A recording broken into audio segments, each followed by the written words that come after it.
So before we leave Eastern Christianity and the Eastern Christian world and start talking about the Western Christianity and the Western Christian world, I want to take a quick minute here and talk about what I mean when I say that the Byzantine Empire is the incubator of Christianity.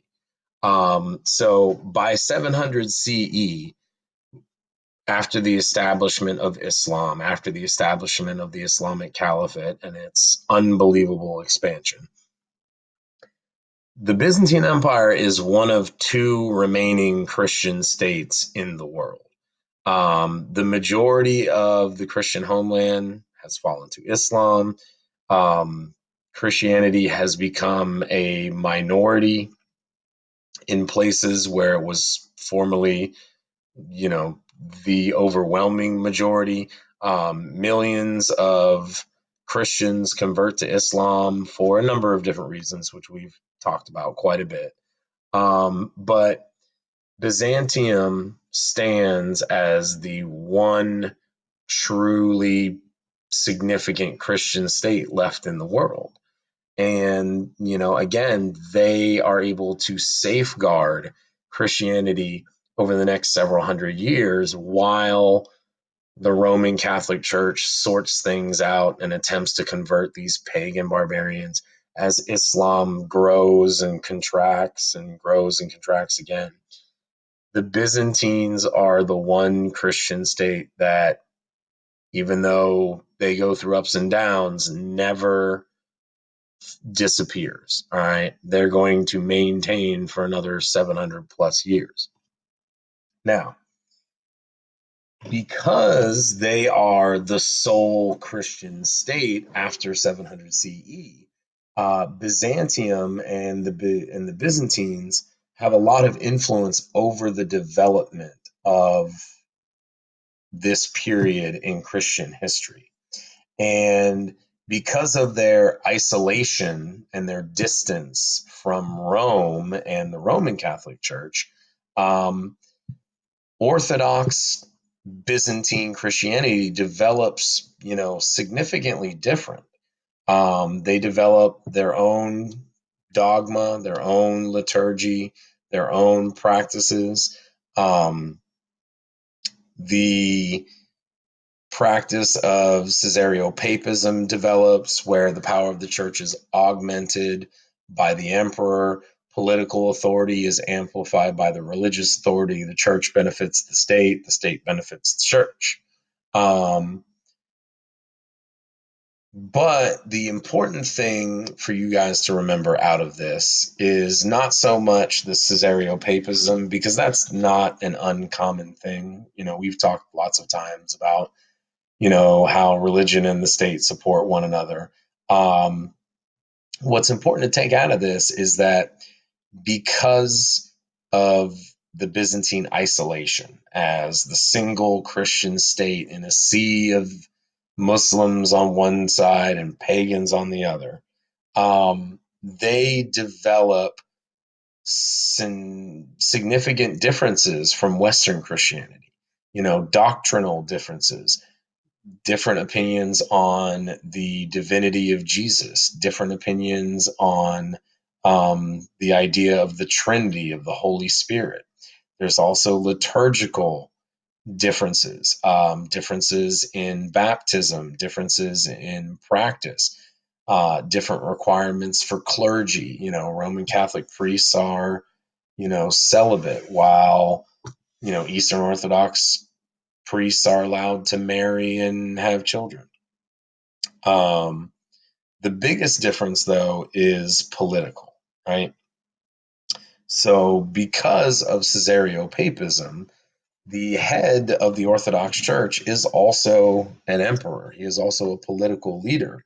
And those two things cannot be separated from one another. So, as the leader of the only surviving Christian state and the head of a growingly different church, the emperor slash patriarch of Constantinople is an incredibly influential person. And this brings him into conflict with the other head of Christianity, of Western Christianity, which is the Pope, the Bishop of Rome.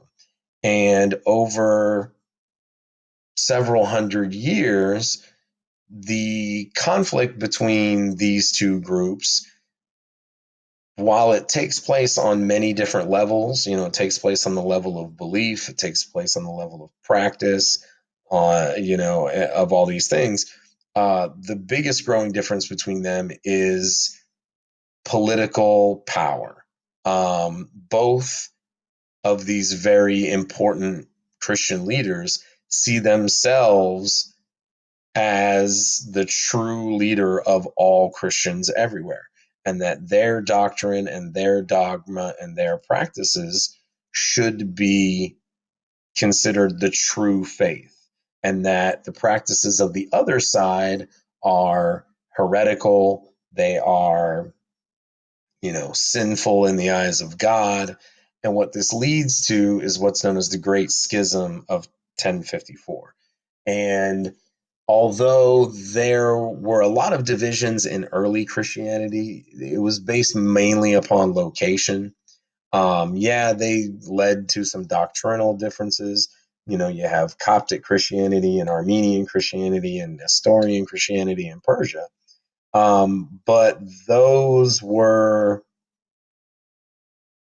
I mean, not to offend anyone if you're of those faiths, but those were kind of minimal sects within Christianity.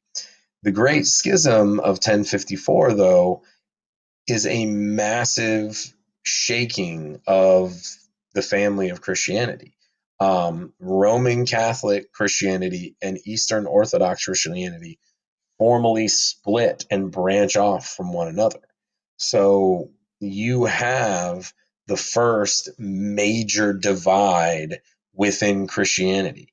And not only do they formally split, but the leaders of both sides excommunicate the followers of the other, meaning that Eastern Orthodox Christians and Roman Catholic Christians no longer see the other side as Christian, that they are heretics, they are non believers, that their practices and their version of Christianity is wrong and sinful in the eyes of God. And that is a very, very, very wide divide to create. And it's not something that formally gets healed until all the way until the 1960s.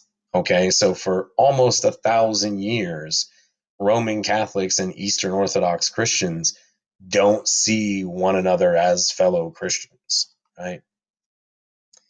Now, another reason that I refer to the Byzantines as the incubator of Christianity is during this period where they are essentially safeguarding Christianity, they're also helping to grow Christianity. And again, this is where Caesareopapism comes in really handy. Because of the economic and the political influence that the Byzantine Empire wields, um, they are able to expand religiously thanks to the advantages of making friends with the Byzantine emperor. So, because of their economic ties to Eastern Europe, um, this allows for missionary work by Eastern Orthodox priests and missionaries to take place in Eastern Europe among the Slavic peoples of the Balkans, and the Ukraine, Eastern Europe. Eventually, this leads to the conversion of the Kievan Rus, who are a growing and very important civilization going forward, because hopefully, as you can guess from the name Rus, this is going to develop into the eventual state of Russia. The two men most associated with this missionary work are Saint Cyril and Saint Methodius. These are brothers from Jerusalem who flee Jerusalem after its conquest under Islam. They move to Constantinople, where they become patrons of the emperor, who then sends them into Eastern Europe um, and into Kievan territory to bring these people into the Orthodox Church. Culturally, this also has a pretty important impact because in order to facilitate conversion to Orthodox Christianity, Cyril and Methodius essentially create what's known as the Cyrillic alphabet, which is based on the Greek alphabet, um, but it encompasses all of the sounds of the Slavic languages. So essentially, they create a new alphabet, not from scratch, but they create a new alphabet for the sole purpose of converting these Slavic people in Eastern Europe to Orthodox Christianity.